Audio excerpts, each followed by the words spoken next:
ఇట్లారా దేవుని వాక్యాన్ని చదువుకుందాం. యోబు గ్రంథము 8వ అధ్యాయము 5వ వచనము నుండి 7వ వచనం వరకు చదువుకొని దేవుడిచ్చే ఆశీర్వాదాన్ని పొందుకుందాం. దేవుడు నీతిమంతుడు. ఇక్కడ బిల్దాదు మాట్లాడుతున్నాడు. దేవుడు నీతిమంతుడైన దేవుడు అని చెప్తున్నాడు. 5వ వచనము, నీవు జాగ్రత్తగా దేవుని వెతికిన ఎడల. ఏం చెప్తున్నాడు? నీవు జాగ్రత్తగా దేవునిని వెతికిన ఎడల మొదటిది. రెండోది, సర్వశక్తుడగు దేవుణ్ణి బతిమాలుకొని ఎడల. రెండు విషయాలు ఇక్కడ మనం చూస్తున్నాం. నీవు దేవుణ్ణి జాగ్రత్తగా వెతికిన ఎడల. ఈనాడు అన్నిటినీ జాగ్రత్తగా వెతుకుతున్నారు, కానీ దేవుణ్ణి జాగ్రత్తగా వెతకలేకపోతున్నారు. దేవుని మీద ఆధారపడుతూ దేవుని వైపు చూస్తే ఎంత అద్భుతంగా ఉంటుందో.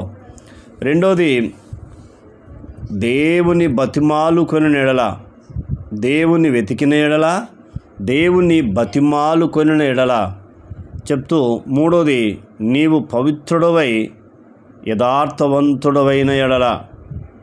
ఇక్కడ ఏం చెప్తున్నాడు? నీవు పవిత్రుడవై యథార్థవంతుడవైన ఎడల.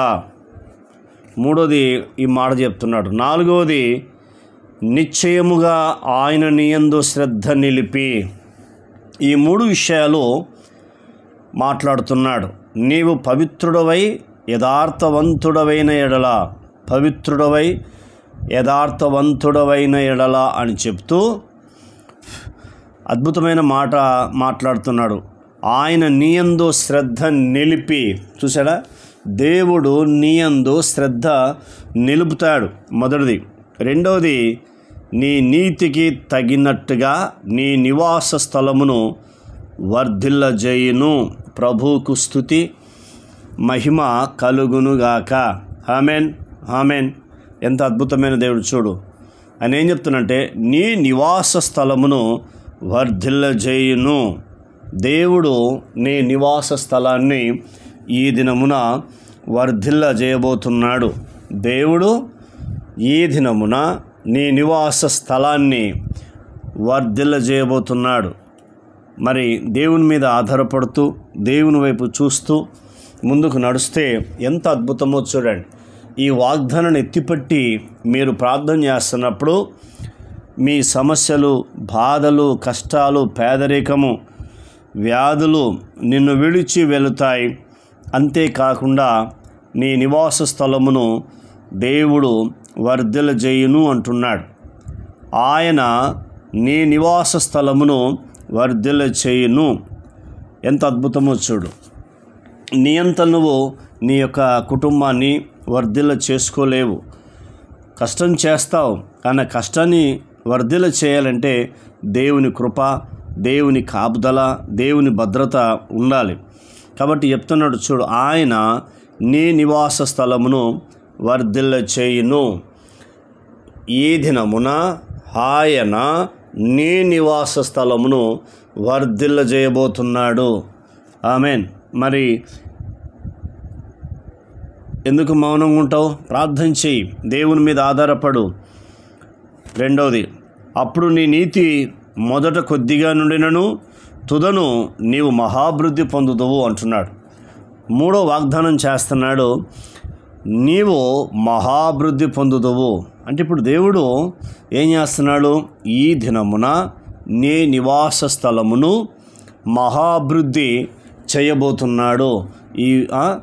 కాబట్టి ఈ వాగ్దానం ఎత్తిపట్టి నువ్వు ప్రార్థన చేస్తున్నప్పుడు నీ జీవితంలో కంపల్సరీ ఈ వాగ్దానాన్ని పొందుకుంటావు.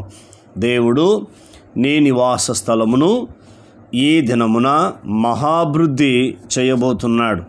కాబట్టి అభివృద్ధి చేస్తారని వాగ్దానం చేస్తున్న దేవుడు, నీవు ఆయన సన్నిధిలో ఏమి చేయాలి అనేది ఒక 4 విషయాలు మీ ముందుకు తీసుకొస్తాను.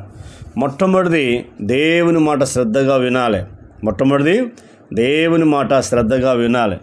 రెండవది, దేవుని ఆజ్ఞలు శ్రద్ధతో పాటించాలి. రెండోది ఏం చేయాలి? దేవుని యొక్క ఆజ్ఞలు శ్రద్ధతో పాటించాలి.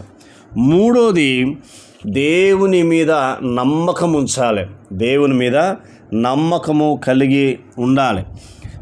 నాలుగోది, దేవుని విశ్వాసం కలిగి ఉండాలి. దేవునికి ఏం చేయాలి? విశ్వాసం కలిగి ఉంటే నీ జీవితంలో అద్భుతము జరుగుతుంది.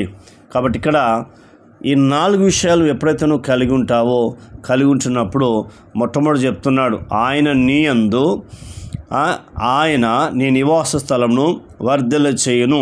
మొదటిది. రెండవది, నీవు మహాభివృద్ధి పొందుదు అని దేవుడు వాగ్దానం చేస్తున్నాడు. ఎప్పుడైనా చూడండి, వాగ్దానం చేసిన దేవుడు నమ్మదగిన దేవుడు. మాట ఇచ్చాడంటే ఖచ్చితంగా ఏం చేస్తాడు? ఆ మాటను నెరవేర్చే శక్తిమంతుడు ఆయన్నే యేసు క్రీస్తు ప్రభువారు. మరి ఆయన ఈ భూమి మీదకి ఎందుకు వచ్చాడు? మన పాపాలు, మన రోగాలు, మన దరిద్రతను భరించి కలువరి శిలువలో నీ కొరకు నా కొరకు చనిపోయి సమాధి చేయబడి తిరిగి 3వ దినం లేచాడు. కాబట్టి ఆ దేవుని మీద మనం ఆధారపడుతున్నప్పుడు ఆయన మన జీవితంలో ఏమి కూడా తక్కువ చేయడు అని పరిశుద్ధమైన గ్రంథం మనకు తెలియపరుస్తుంది. కాబట్టి బిల్దాదు చెప్పినట్టుగా దేవుడు నీతిమంతుడే. కాబట్టి ఆ నీతిమంతుడైన దేవుడు నీవు శ్రద్ధతో వెతికినప్పుడు, ఆయన వైపు తిరిగినప్పుడు ఖచ్చితంగా ఆయన నీ నివాస స్థలాన్ని వర్ధిల్ల చేసి మహాభివృద్ధిలోకి తీసుకొస్తానని వాగ్దానం చేశాడు. మరి తీర్మానం చేసుకుందాం. మరి ఆయన ఇచ్చిన మాటలకై ఆయనకు మనం కృతజ్ఞతలు చెల్లిద్దాం, ప్రార్థన చేద్దాం. ఎవరు మౌనం ఉండకుండా ఆయన అడుగుదాం. దేవుణ్ణి, ప్రభా నీవు ఇచ్చిన వాగ్దానము నా జీవితంలో నెరవేర్చు ప్రభా. నీవు నా నివాస స్థలాన్ని మహాభివృద్ధి చేస్తానన్నావు. ఆ అభివృద్ధి నేను కళ్ళారా చూడాలి తండ్రి. అయ్యా నీకు వందనాలని ప్రార్థన. కన్న తండ్రి నీకు స్తోత్రాలు. విన్న మాటలు దుష్టతకు పోకుండా సహాయం చేయండి.